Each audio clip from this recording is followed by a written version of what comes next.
Welcome to Ultimate DIY, where you learn to be your own handyman. And today we're going to talk about spray tips and how you choose the correct one.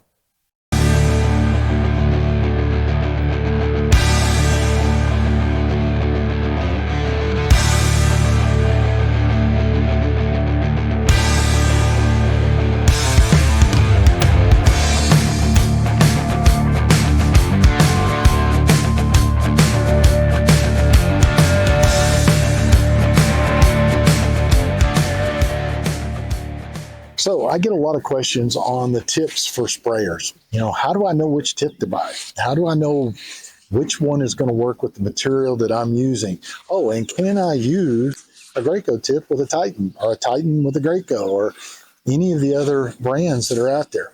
So I'm going to try to answer some of those questions today and try to make it a little bit more understanding for you. Okay, first of all, your tips. Your tips they're going to look very similar between a Grayco and a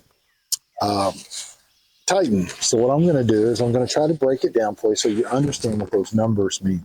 And the first thing you do is you're going to go to the store, and they're going to look like these. They're going to come in a package.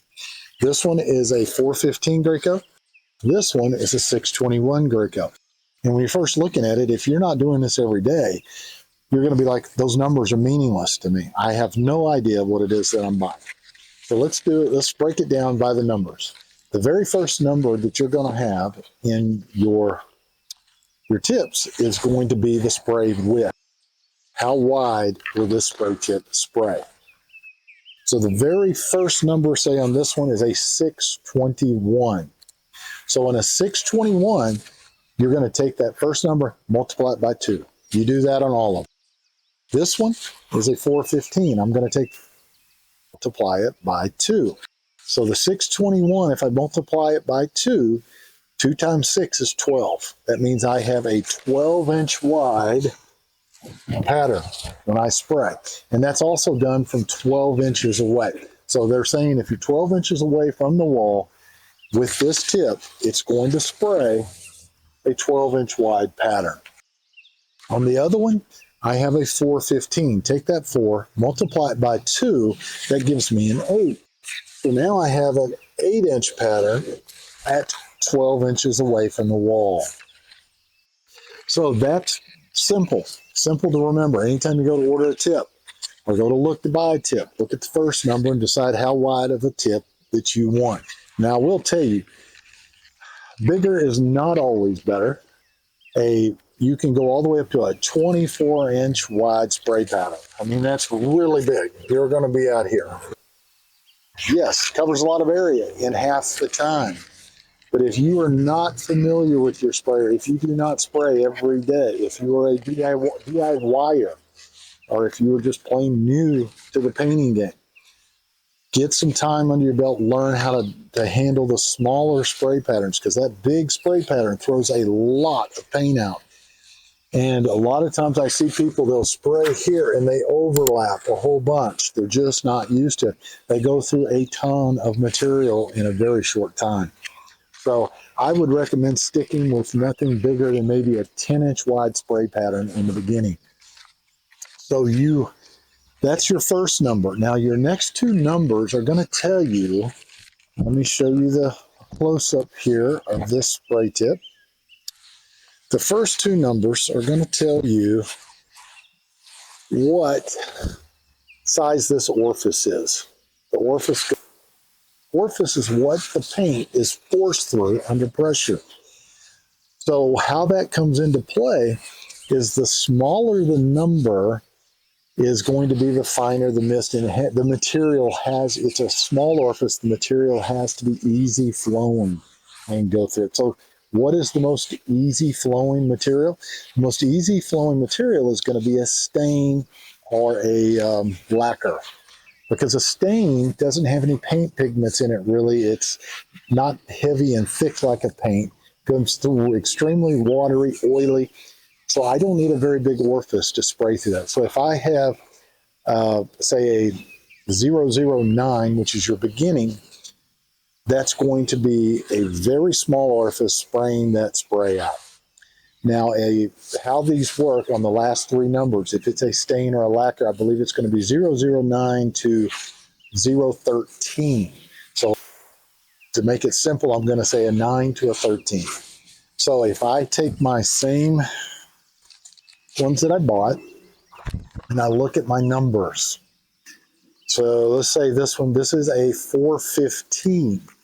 This would actually be a little too big to be able to paint a stain through. I'd want to be no larger than a 13. I'd want a 4009 to a 4013.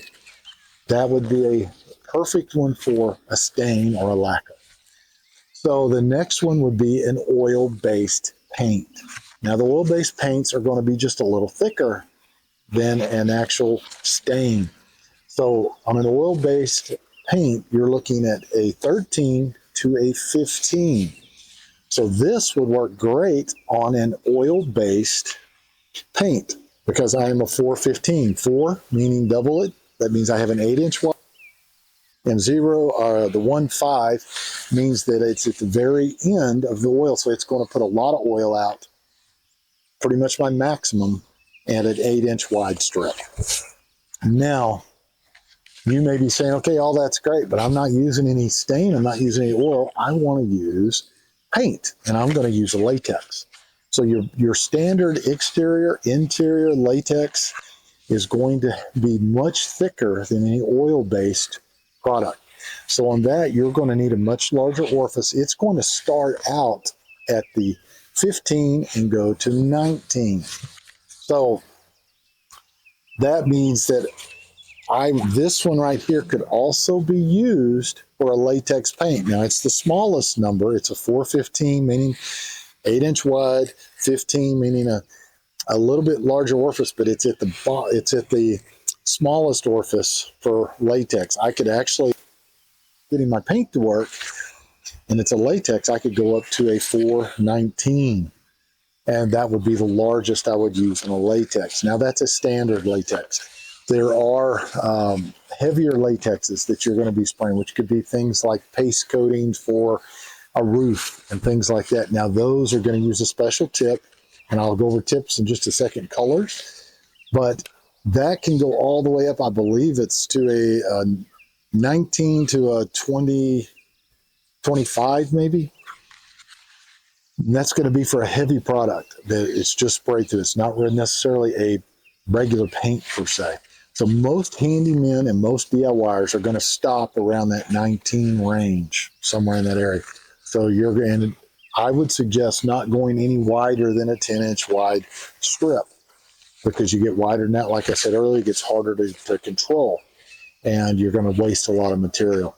So, your most popular tip that people buy that I think is sold the most, I believe I've heard, is a 310, meaning that it's a 6-inch wide strip, easy to control, and it has a 10 orifice, which is great for stains and lacquer. So if you're doing a fence, you're going to buy that one.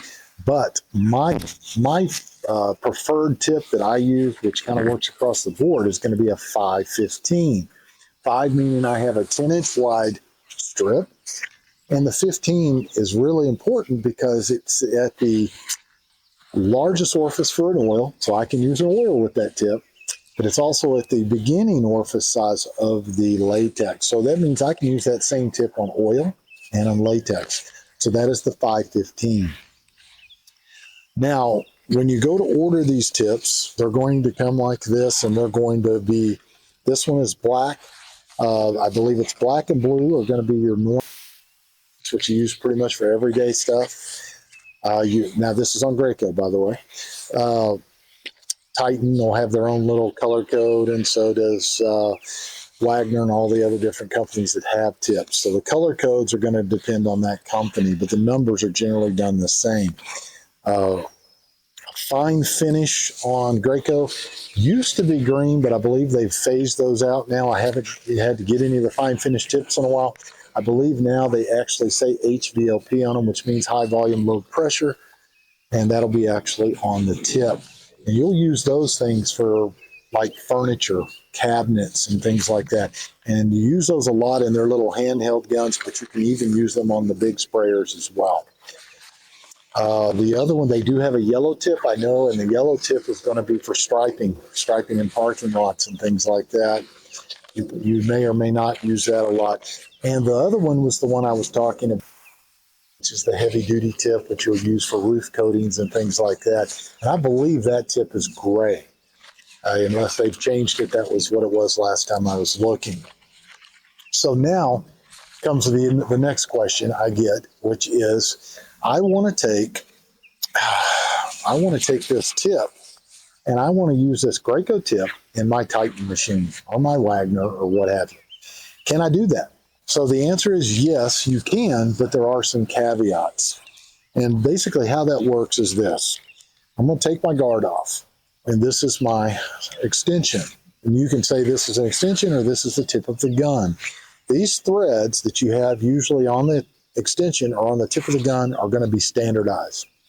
So what you have to do is you have to take a Grayco guard and tip, put them together, and now I can put them on my Titan. This. And so say this is coming off the Titan, and now it will work, it'll spray. Or reversed, say this is a Graco and this is a Titan tip and guard, I can screw it on there and it'll work. Now you cannot take say this is a Graco tip, and so you have a Titan or a Graco guard and you have a Titan tip or power tip. You cannot put those two together. They don't fit, they don't mesh. Matter of fact, even within Grayco has a few applications with special tips that are going like a pro level. I believe they have a couple of different types, and they'll have their own guard. So you cannot take a standard Grayco tip and put it in that guard. It does not work. So they have to match.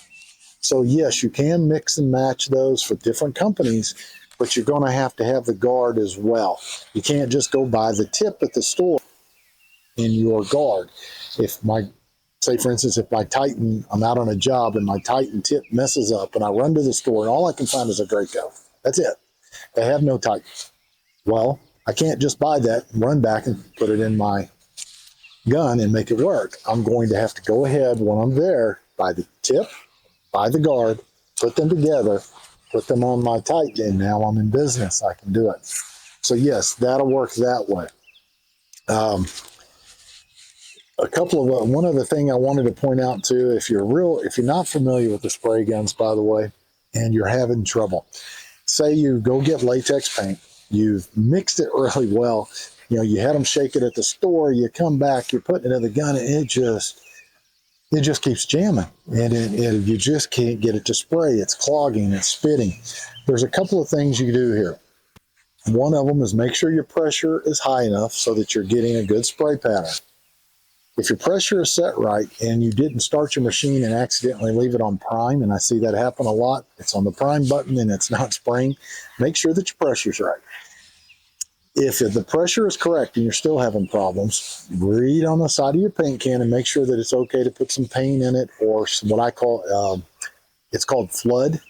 It's a product that you can buy that you will mix in that will actually help water down the paint just a little to make it where it flows through the gun a little better and not clog up. So even the ones that I've found that say, no, they don't like you to put any water in, I can put usually just a little water, mix it really good with a mixer, and it's never hurt the product, and it flows, and I can actually get it on the wall. The other thing to do is a lot of these tips are reversible, and what that means is you'll see the arrow pointing this way.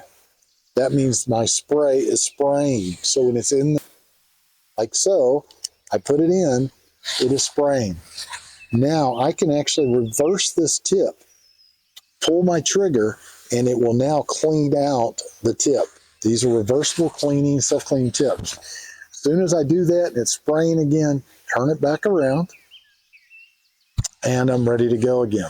Now, I've had some paints, latex paints, that are so thick that I'm constantly doing that.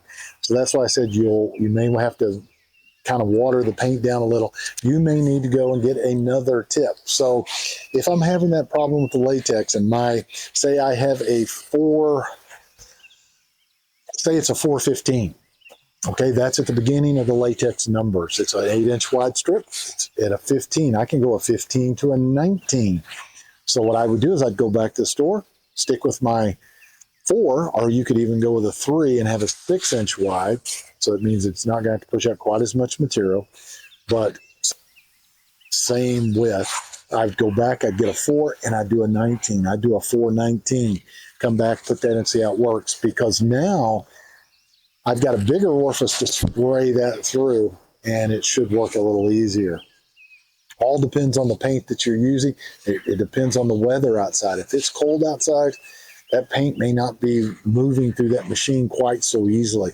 I've had situations where I've had to take the paint and leave it indoors where it's nice and warm right before I paint if I'm doing an exterior, even on an interior if the house isn't fully heated. Say it's new construction. Crank up the heat if the heat is available, warm everything up and get that paint warmed up a little, and you may find that it works a whole lot better for you.